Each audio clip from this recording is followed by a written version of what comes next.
तो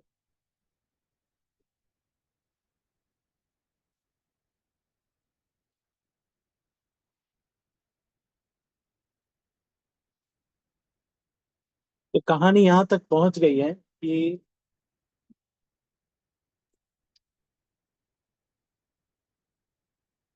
अर्जुन ने द्रोणाचार्य के पुत्र अश्वत्थामा को पशुओं की तरह बांध दिया।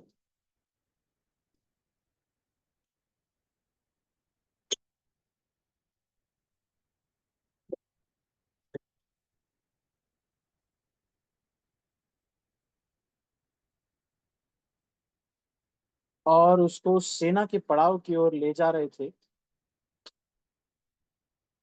तब तक भगवान कृष्ण ये कहने लगे उनसे कि तुम इसके ऊपर दया मत दिखलाओ, क्योंकि ये तुम्हारे सोते हुए निर्दोष बालकों का वध करने वाला व्यक्ति है।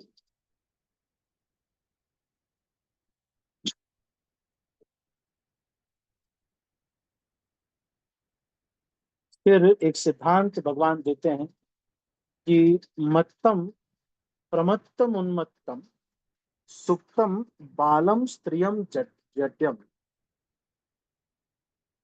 प्रपन्नम विरथम भीतम न रिपुम हंति धर्मविद।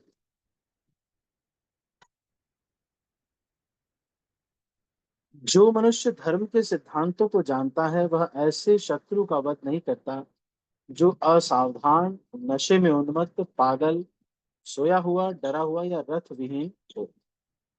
न ही वह किसी बालक, स्त्री, मूर्ख प्राणी अथवा शरणागत जीव का वध करता है।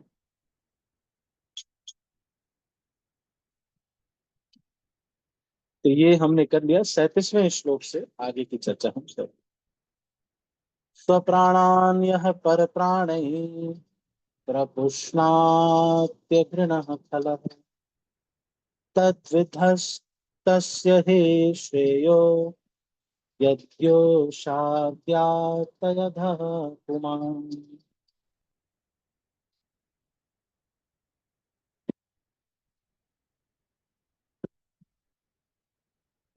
ऐसा क्रूर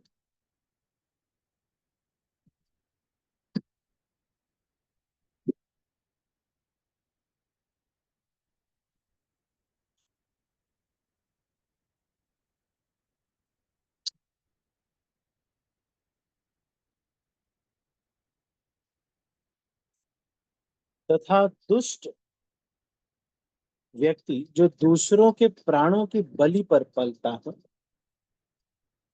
उसका वध किया जाना उसके लिए ही हितकर है, अन्यथा अपने ही कर्मों से उसकी अधोगति होती है। तो भगवान इसको लॉजिक दे रहे हैं, कह रहे हैं कि दूसरों के प्राणों की बलि पर जो पलता है उसका वध कर देने से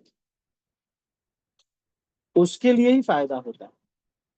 तो अब इसके लिए हमको थोड़ा जानना पड़ेगा कि मनु संहिता के अनुसार दंड विधान क्या है।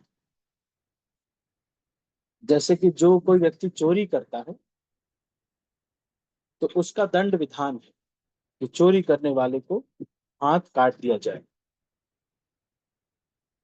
तो केवल शरिया में ऐसा नहीं है, ये हमारे इसमें भी है। अगर कोई चोरी करता है या जितना पैसा किसी से लेता है तो वो पैसा तो वापस करना ही होता है। उसका ब्याज कुछ देश को जमा करना होता है, कुछ उस व्यक्ति को फिर से जमा।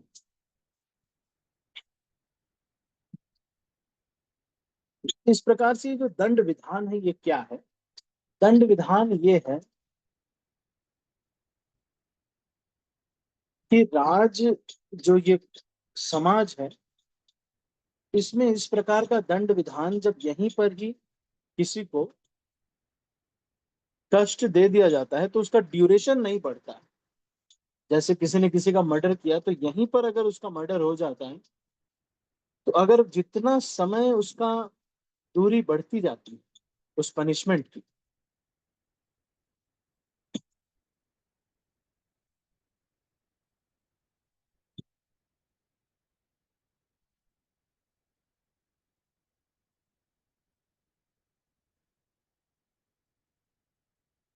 उतना और समय बढ़ता और उसका दंड बढ़ता जाए। तो श्रीधर स्वामी की टीका में क्या कह रहे हैं, इसको थोड़ा पढ़ते हैं।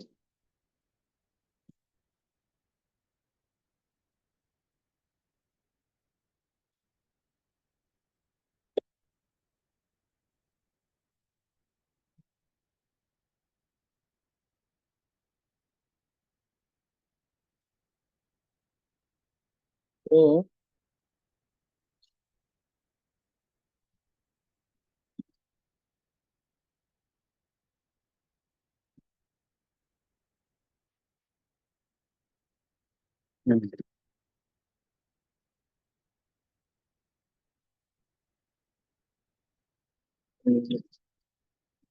57।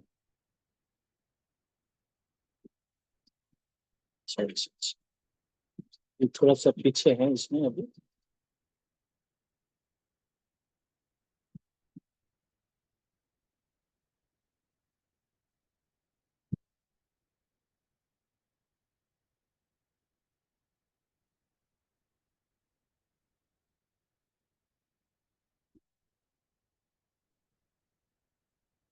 तो ये, तो इसका अभी पहले तो यही पढ़ लेते हैं। पहले इसमें क्या कह रहे हैं, पहले तात्पर्य शिला प्रभुपाद क्या कह रहे हैं। अपने ही कर्मों से उसकी अधोगति होती है, तो इसको पढ़ो। जो व्यक्ति क्रूरता तथा निर्लज्जता पूर्वक दूसरों के जीवन की बलि पर पलता है, उसके लिए प्राण का बदला प्राण ही उपयुक्त दंड है।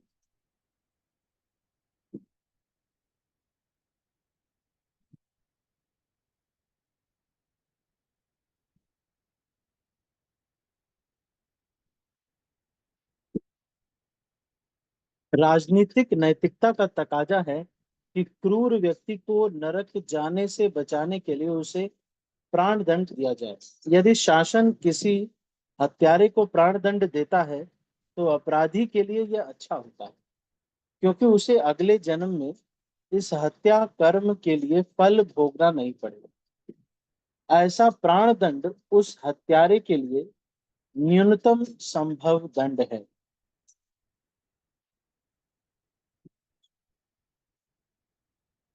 और स्मृति शास्त्रों में कहा गया है कि जिन्हें राजा द्वारा प्राण के बदले प्राण के आधार पर दंडित किया जाता है, वे अपने सारे पापों से मुक्त हो जाते हैं, यहाँ तक कि वे स्वर्गलोक जाने के पात्र भी बन सकते हैं। तो ऐसा व्यक्ति जिसने कोई मर्डर कर दिया, वो व्यक्ति को अगर इसी जन्म में उसका मर्डर कर दिया जाए तो राजा के विधान से, तो वो स्वर्ग जाने का अधिकारी भी हो जाता है।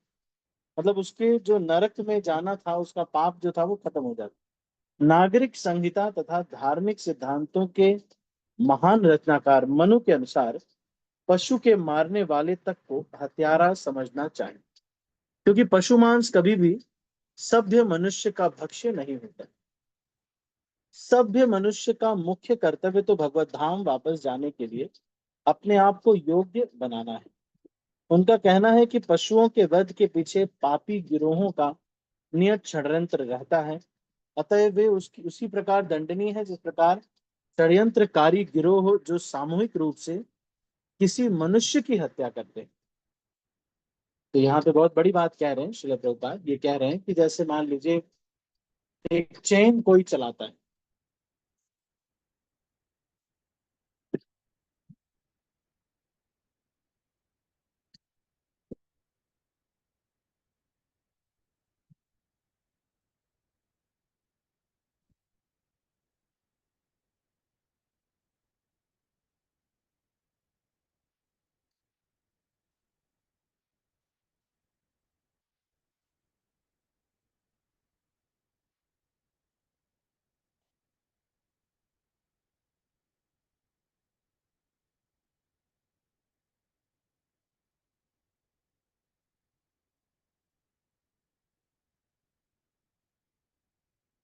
तो जिस प्रकार से कोई एक चेन चलाता है, मान लो KFC, तो वो पूरा जो ऑर्गेनाइजेशन है, वो जो बर्गर बना रहा है या कुकिंग कर रहा है या कोई व्यक्ति उसमें रेंट पे उनको दिया है, ये उसी तरह से है जैसे इंदिरा गांधी का कोई मर्डर किया तो उसके लिए पूरा षड्यंत्र लगा, तो जो भी षड्यंत्र में इन्वॉल्व है वो सबको सजा मिलेगी।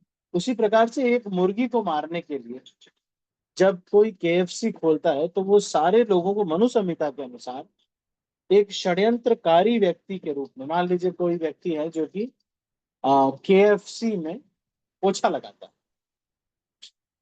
तो वो भी षड्यंत्रकारी माना जाए।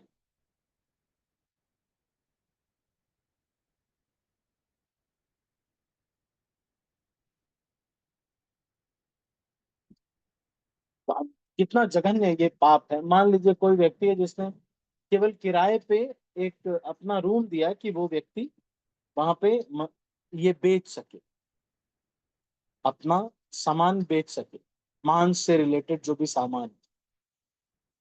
तो वो भी जैसे अंडे की दुकान आपके यहाँ पे किसी ने दुकान खोली और आपने किराए पे दे दिया वो शटर, और वो अंडे की दुकान खोल अंडा वो बेच रहा है।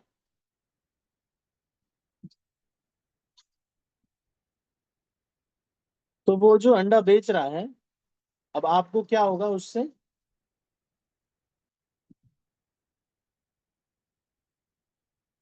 हमको ये उससे फल मिलेगा कि एक षड्यंत्रकारी का फल, जो षड्यंत्र करने वाला व्यक्ति है उसका फल प्राप्त होगा। जैसे किसी के मर्डर में, तो इसीलिए जो अंडे जहां पे बिक रहे हो वो उस किराने के शॉप से हमको कुछ खरीदना नहीं चाहिए, क्योंकि एक तरफ से हम उस व्यक्ति का, अगर हम नहीं मिल रहा है कुछ भी तो अलग बात है, कोई और दुकान नहीं है, कुछ भी कहीं नहीं है। तो जैसे कि अभी कुछ दिन पहले मैं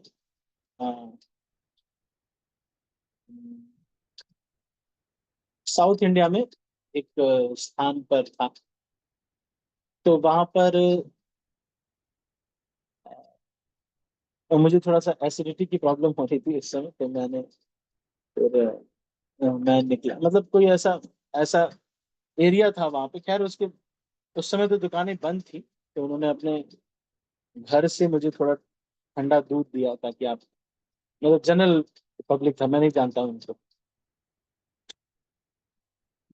यहाँ ये कह रहे हैं कि लेकिन उनका कहना है कि पशुओं के वध के पीछे पापी गुरोहों का नियत षड्यंत्र रहता है, अतएव वे उसी प्रकार दंडनीय हैं जिस प्रकार की षड्यंत्रकारी गिरोह जो सामूहिक रूप से किसी मनुष्य की हत्या करते हैं। जो पशुवध की आज्ञा देता है, जो पशुवध करता है, जो काटे गए पशुओं को बेचता है, जो पशु मांस पकाता है, जो ऐसे भक्ष्य का वितरण करता है, और वह भी जो ऐसे पकाए भक्ष्य को खाता है, वे सब मर्डर केस में अंदर किए जाएंगे। ये सब हत्यारे कौन कौन? जो पशुवध की आज्ञा देता है, जैसे किसी के पिताजी है वो कहते हैं कि बेटा तुम एक चिकन शॉप खोल लो।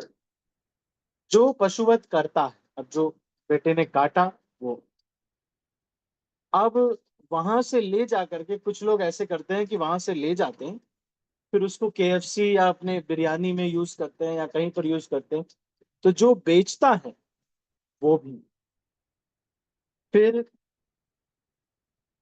अब वो जो खरीद के ले गए उसको बेचने के लिए, लेकिन जिस कुक को उन्होंने लगाया वहां पर बिरयानी बनाने के लिए, वो व्यक्ति भी पकाने वाला व्यक्ति, आज्ञा देने वाला, वध करने वाला, काटने वाला, एक्चुअली काटने वाला, बेचने वाला, उसको पकाने वाला, फिर उसके वहां पे होटल में जो लोग लगे होंगे, हाँ साहब मेनू में ये है, आज है चिकन कोरमा, चिकन बटन, क्या क्या बोलते हैं ना, पता नहीं कौन कौन सा, बटर मसाला चिकन इत्यादि।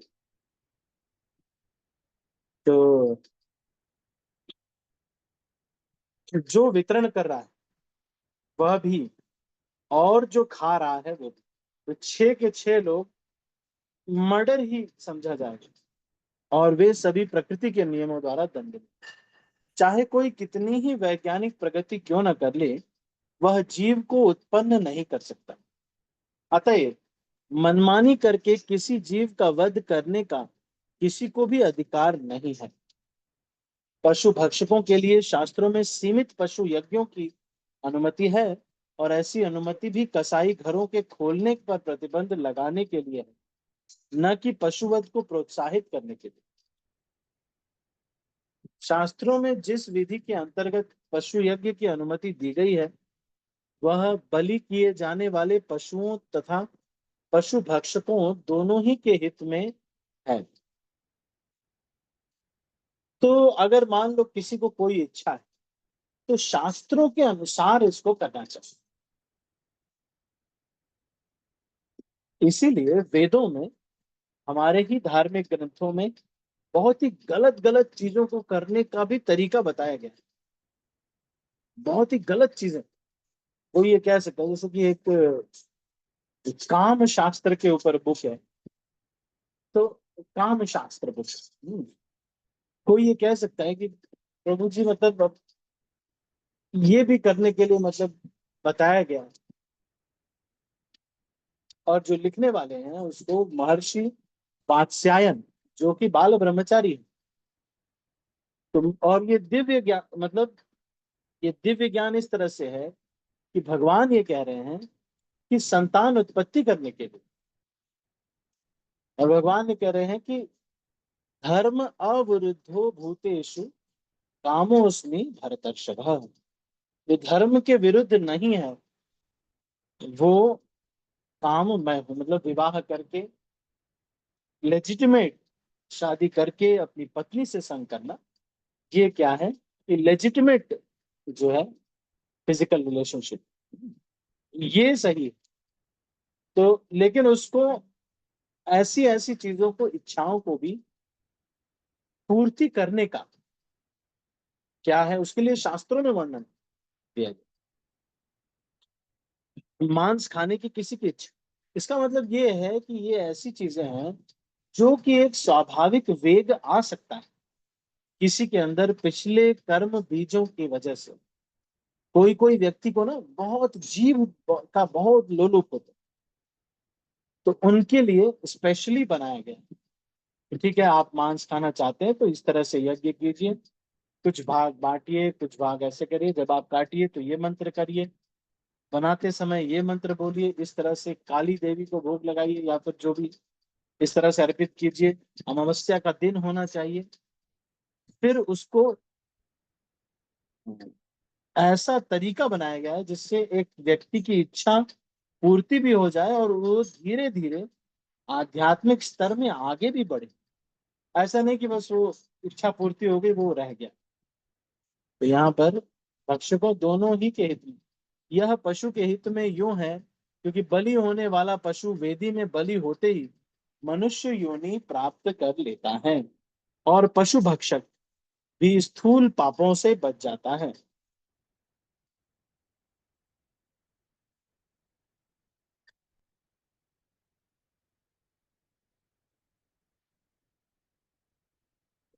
यह भौतिक जगत स्वयं ही चिंताओं से भरा हुआ स्थान है, और उसमें पशुओं के वध को प्रोत्साहित करने से सारा वातावरण युद्ध, महामारी, अकाल तथा अन्य कई अवांछित विपत्तियों से अधिकाधिक दूषित होता है। तो इससे ये पता चलता है कि जब कोई व्यक्ति पाप करता है, तो he is actually disturbing the ecosystem around him. तो जैसे मान लीजिए कि हमारे अ, कविता माता जी को मन में आया कि चलो बहुत दिन हो गया, अब मैं तो इस्कॉन में अब आ गई हूँ, लेकिन कभी कभी माला ऐसा कोई जरूरी नहीं है जरूरी नहीं है कि माला जो है बैठ के ही करना है। अरे लेट के भी किया जा सकता है, भगवान का नाम है, लेट के भी तो किया जा सकता है। तो जब हम इस तरह से कोई निर्णय लेते हैं, या कोई भी, ये बहुत सूक्ष्म चीज मैं बता रहा हूँ, जब हम कोई गलत चीज करते हैं तो ये क्या करता है, ये क्रिएट करता है एक, it creates wrong vibration in the whole ecosystem. समझ पा? तो लाइक सपोज कोई पिताजी है, वो कहते हैं कि भाई बच्चों को शराब नहीं पीना चाहिए, बच्चों को नहीं पी, लेकिन वो खुद कहीं कोने में जाकर के पी लेते हैं। वो सोचते हैं कि भाई किसी को पता नहीं चले। But every activity which we do has its own alpha rays. So this affects the consciousness of all the people. आपने देखा होगा कोई कोई साधु संत जब हमारे घर पे आते हैं तो मेरे मतलब चाचा जी बता रहे थे कि एक बार अमोघ लीला प्रभु आ गए थे मेरे गांव में। शायद अड़गड़ानंद जी के साथ कुछ बातचीत थी, तो वहाँ गांव में जहाँ पर हम पैतृक निवास है हमारा, मेरे घर पे, तो मेरे चाचा जी बड़े वकील हैं, तो कुछ मैटर था उनका और उसमें हेल्प करने के लिए। तो सभी बहुत इम्प्रेस थे सारे ही बहुत इम्प्रेस थे। और उन लोग का इस्कॉन के प्रति जो इमेज है वो बहुत ज्यादा स्पेशल हो गया इसकी वजह से। तो एक every action has some vibrations. Like suppose Kanchan Ratna Mata ji ने देखा कि अपनी पड़ोस के एक माता जी ने कुछ बोल दिया। मान लो ऐसे बोल दिया कि वड़ा वड़ा वड़ा कुछ बोल करके ऐसे ठेगा ठेगा दिखा करके ऐसे ऐसे ऐसे कर दिया माता जी पे। तो माता जी नाराज होकर के माता जी ने अगर खूब लड़ना शुरू किया, तुम्हारी ऐसी की तैसी, तुमने मुझे मेरी जीत दिखाई, मैं तुम्हें बताती हूँ। और ये सब करने से क्या होता है, we are disturbing the ecosystem around us, the whole environment is deteriorated. तो इसलिए जब हमको ये समझना पड़ेगा कि ये वैरागी भाई ग्राम्य कथा ना सुनिबे पाने, ग्राम्य वार्ता ना कहिबे, जब मिली बे आने, सपने हुना कर भाई स्त्री संभाषणा, गृह स्त्री छाड़िया भाई आसिया छे बन। तो कह रहे हैं कि ग्राम्य व्यक्ति के जैसे एक भक्त को बिहेव नहीं करना। दूसरे लोगों ने, मान लो पड़ोसी ने आकर के आपको कहा ऐसी की तैसी तुम्हारी ये, तो हम अपनी रक्षा कर सकते हैं, बल का प्रयोग अगर वो कर रहे हैं तो हम बल का प्रयोग कर सकते हैं अपने को बचाने के लिए मर्यादित ढंग से, तो पुलिस का सहारा ले सकते हैं। लेकिन जब हम भी उनको वो गाली दे रहे तो हमने भी गाली देना शुरू किया, यार तुम ऐसे बोल रहे हो, तुम्हारे तो पूरे खानदान का ऐसा है वैसा है, ओ हो, ये करना जरूरी नहीं। Because we disturbing our vibrations, our consciousness, and disturbing the whole ecosystem of vibrations around us. This will affect everyone. ये बात सही है कि थोड़ी भड़ास निकल जाती है, बट पर ये जो है, हाँ, इस तरह से हमको करने का प्रयास करना चाहिए। तो यहाँ पर इसी चीज को यहाँ पर कैसे कह रहे हैं, देखिए श्रील प्रभुपाद क्या कह रहे हैं कि आज का जगत वैसे ही चिंताओं से भरा हुआ स्थान है। हमने कुछ ऐसा किया जिससे और नेगेटिव हो गया सब कुछ, नहीं, सारा वातावरण और नेगेटिव हो गया, झूठ बोल रहे हैं या फिर कुछ ऐसा, और दूषित होता जा रहा है मन, अकाल महामारी। तो ये जो सारा वातावरण पर इसका प्रभाव पड़ रहा है, एक एक पाप जो हम करते हैं। इसीलिए भक्त शिल प्रभुपाद ये कहते हैं, my devotee is a perfect gentleman. मतलब ये छोटी छोटी चीजों में है, जैसे मान लीजिए कि आप आए, आपने आश्रम में आए आप, और आपने क्या किया, चप्पल उठाया, ले फेंक दिया उधर, ये लो, ये इधर फेंक दिया, पेन निकाला, ये लो, आ करके ऐसे फेंक दिया, तो इससे क्या होगा, इससे अपने आप ही आप देखेंगे कि your consciousness has reduced from satoguna to rajoguna, और नीचे चेतना जाती जा रही। क्यों? Because every imbalanced act has its own vibrations. उसी को यहाँ पर कह रहे हैं कि सारा वातावरण जो है, जब कोई व्यक्ति जैसे मांस खाने वाले लोग हैं या इस तरह का है, तो उसका वाइब्रेशन ही अलग होते हैं। फिर क्या बोलते हैं, प्रतिश्रुतम च भवता पांचाल्ये शृण्वतो मम आहरिष्ये शिरस्तस्य यस्ते मानिनी पुत्रः। इसके अतिरिक्त मैंने स्वयं तुम्हें द्रौपदी से यह प्रतिज्ञा करते सुना है कि तुम उसके पुत्रों के वधकर्ता का सिर लाकर उपस्थित करोगे। ये आदमी तुम्हारे ही कुल के सदस्यों का हत्यारा और वध करता है। यही नहीं, उसने अपने स्वामी को भी असंतुष्ट किया है। वह अपने कुल की राख है। तुम तत्काल इसका वध कर दो। आप देख रहे हैं, एक ब्राह्मण का वध करने के लिए नमो ब्राह्मण्य देवाय गो ब्राह्मण हिताय च जगत हिताय कृष्णाय गोविंदाय नमो नमः। कृष्ण एक ब्राह्मण की हत्या करने के लिए बोल रहे हैं, अश्वत्थामा की हत्या करने के लिए बोल रहे हैं। तो आपके मन में ये प्रश्न भी आ रहा होगा कि प्रभु जी अश्वत्थामा को क्यों ऐसा कर रहे हैं भगवान।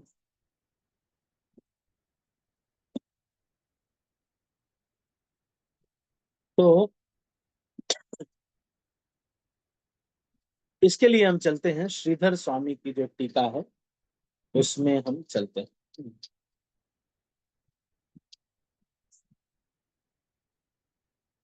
उसमें हमें पता चलेगा कि ये क्या इसका रहस्य है, या फिर कुछ जो वो एक्सप्लेन करेंगे वो हम सुनते हैं।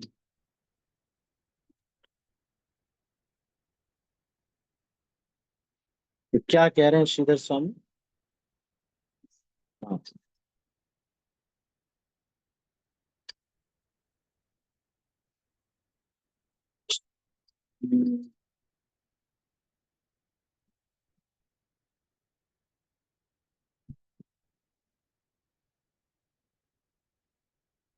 अश्वत्थामा का जो अच्छा, तो भगवान भावार्थ दीपिका में क्या लिखा हुआ है, अन्वयः यह अदृढ़ खलः पर प्राणैः स्वप्राणान् पुष्णाति तस्य ही श्रेयः तद्वधः यद दोषात् पुमान् अधः याति। जो क्रूर और दुष्ट दूसरे को मार करके अपने प्राणों की रक्षा करता है, उसकी उसका इसी में कल्याण है कि उसका वध कर दिया जाए, अन्यथा उस पाप के कारण वह मनुष्य नरक में जाता है। आगे भावार्थ दीपिका में क्या कह रहे हैं, अश्वत्थामा का जो दंड रूप से तुम वध करोगे उससे उसका ही कल्याण होगा, क्योंकि दंड रूपी प्रायश्चित से रहित दोष के कारण पापी मनुष्य नरक में जाते हैं। स्मृतियों में कहा गया है कि राजभिर धृत दंडस्तु इत्यादि। तो राजभिर धृत दंडस्तु अर्थात पाप करने वाले मनुष्य को जब राजा दंड दे देता है तो उस दंड के कारण वह मनुष्य निष्पाप हो जाता है और वह पुण्यवानों के समान स्वर्ग में जाता है। आगे, प्रतिश्रुतम च भवता पांचाल्ये शृण्वतो मम आहारिष्ये शिरस्तस्य यस्ते मानिनी पुत्रः। मेरे सामने आपने द्रौपदी के समक्ष प्रतिज्ञा की है कि हे मानिनी, जिसने तुम्हारे पुत्रों को मारा है मैं उसका सिर काट कर लाऊंगा। तदसौ वध्यताम पाप आतत्यात्म बंधुहा भर्तुस्तुश्च विप्रियम वीर कृतवान कुलपांसनः। हे वीर, यह आतताई अपने बांधवों को मारने वाला तथा अपने वंश को विनष्ट करने वाला है। यही नहीं, यह अपने स्वामी दुर्योधन के भी विरुद्ध कार्य किया है, अतएव इसको मार दो। इस तरह से अर्जुन के धर्म की परीक्षा लेने वाले भगवान श्री कृष्ण ने अर्जुन को प्रेरित किया कि फिर भी महान अर्जुन अपने पुत्रों को मारने वाले अपने गुरु अश्वत्थामा के पुत्र को नहीं मारना चाहे। तो भगवान क्या कर रहे हैं, भगवान ये ब्राह्मण की हत्या करने का कह करके अर्जुन की परीक्षा ले कि क्या क्या अर्जुन भी इस क्रिटिकल सिचुएशन में अपने धर्म को भूल जाता है। तो वो लोगों की बात नहीं, लोगों की बात नहीं है भाई। लोग तो ग्राम्य लोग नहीं है, हम भक्त। वो लोग ऐसे करते होंगे पर हम ऐसे नहीं करेंगे, ऐसा भगवान कह रहे। तो ये फिर इसके आगे हम पढ़ेंगे। अभी इसको यहीं पर हम क्लोज करेंगे। श्रीधर स्वामी की टीका को और अच्छे से थोड़ा देखेंगे। मोस्टली श्रीधर स्वामी की जो टीका है उसको इसमें हम पढ़ लेते हैं, श्रील प्रभुपाद ने जो लिखा है। तो तात्पर्य को पूरा पूरा पढ़ते हैं फिर इसको क्लोज। द्रोणाचार्य के पुत्र को यहाँ पर कुलांगार कहा गया है। द्रोणाचार्य के नाम का अत्यधिक सम्मान था। यद्यपि वे शत्रु पक्ष में चले गए थे फिर भी वे सारे पांडवों का उनका सम्मान करते थे, सारे पांडव। और अर्जुन ने तो युद्ध आरंभ होने के पूर्व उन्हें नमस्कार किया था। ऐसा करने में कोई खराबी नहीं थी, लेकिन द्रोणाचार्य के पुत्र ने ऐसा कृत्य करके अपने को पतित बना लिया था, जिसे द्विज द्वारा कभी नहीं किया जाता। द्रोणाचार्य के पुत्र अश्वत्थामा ने द्रौपदी के 5 पुत्रों की सोते हुए में हत्या की थी, जिससे उसने अपने स्वामी दुर्योधन को भी अप्रसन्न कर दिया था, क्योंकि उसने कभी भी पांडवों के सोते हुए 5 पुत्रों की हत्या के जघन्य कृत्य की अनुमति नहीं दी थी। इसका अर्थ यह हुआ कि वह अर्जुन के ही कुटुंबियों का वध करता बन गया, अतएव वह अर्जुन द्वारा दंडनीय था। शास्त्रों का कथन है, जो बिना चेतावनी के आक्रमण करता है, पीछे से वार करता है, दूसरे के घर में आग लगाता है, अन्य की पत्नी का अपहरण करता है, वह वध योग्य है। कृष्ण ने अर्जुन को ये तथ्य याद दिलाए, जिससे वह उन पर ध्यान दे और तदनुसार कार्यवाही करे। तो 40वें श्लोक से आगे की चर्चा हम कल करेंगे। अभी इसको यहीं पर समाप्त करेंगे। तो आप सभी के लिए ये है, हमने संध्या काल में इसको पढ़ा। तो हमको भी अपने लिए ये सोचना चाहिए कि am I disturbing the vibrations. In fact आप इससे एक और लेवल ऊपर जाएंगे। जो जो चीजें आप सोचते हैं वो सारी चीजें आपके आसपास का जो एरिया है उसको प्रभावित कर। मान लीजिए कि अ, विजय प्रभु सोच रहे हैं कि मन में सोच रहे हैं ना कि कुछ नया कुछ है ना, कल मैं पड़ोसी के घर में 3 बोरी कचरा डाल के आऊंगा। मन में प्लान चल रहा है, जब कोई नहीं देख रहा होगा तो मैं 3 बोरी कचरा डाल के आऊंगा पड़ोसी के घर में। ये जब प्लान बनता है, this negative plan affects the whole city. That is the power.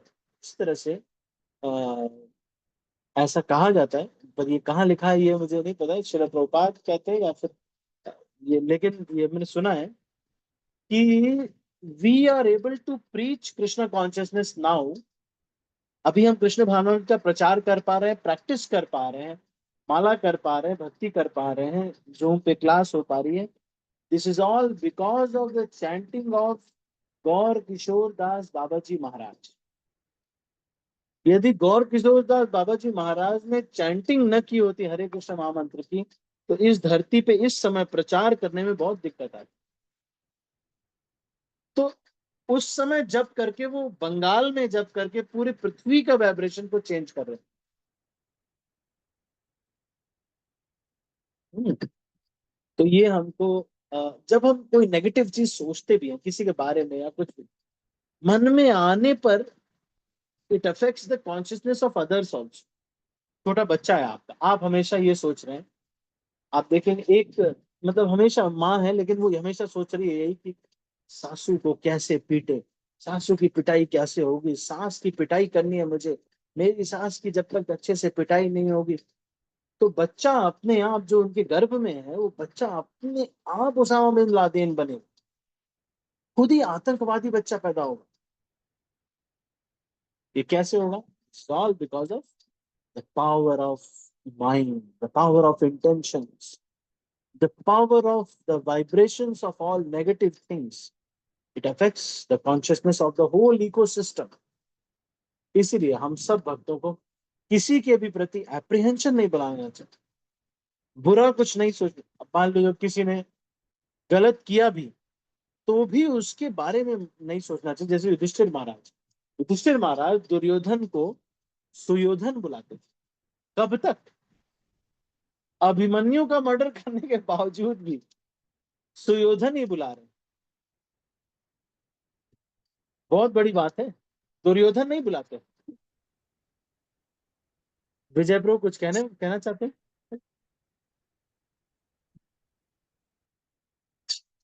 ठीक। नो प्रभु नो। तो इस पे थोड़ा मेडिटेट कीजिएगा कि किस प्रकार से युधिष्ठिर महाराज के जैसा हम बन पाएंगे।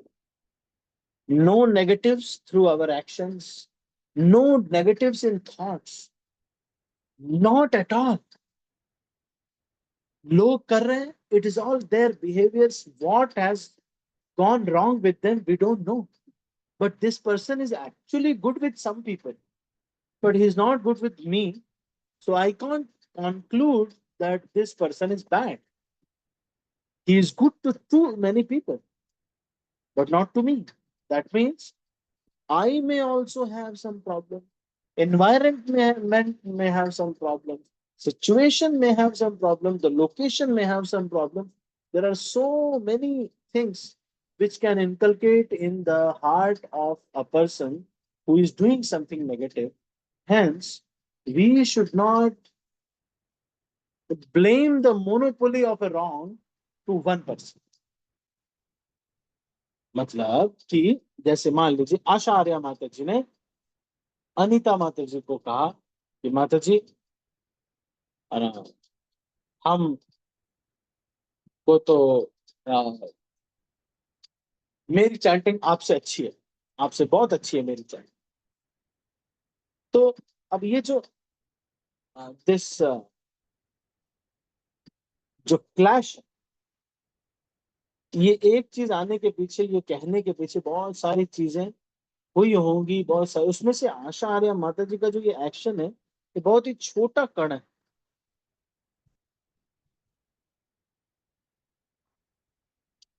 ठीक है, तो अभी इसको हम यहीं पर समाप्त करते हैं। आप सभी भक्तों का बहुत बहुत धन्यवाद। हरे कृष्णा। और किसी के मन में अगर कोई प्रश्न है तो मैं थोड़ा जल्दी बोलता हूँ, आप इसको बाद में जब लेक्चर आता है तो आप उसको रिपीट कर सकते हैं। बहुत ही महत्वपूर्ण प्रसंग चल रहा है, इससे बहुत सारे लेसन हम ले सकते हैं। मैं देखता हूँ और भी टीकाएं अगर मिल जाएंगी तो हम उसको भी चर्चा करते हुए इसको करेंगे। ठीक है, किसी के मन में कोई प्रश्न है? एनी क्वेश्चंस और कमेंट्स?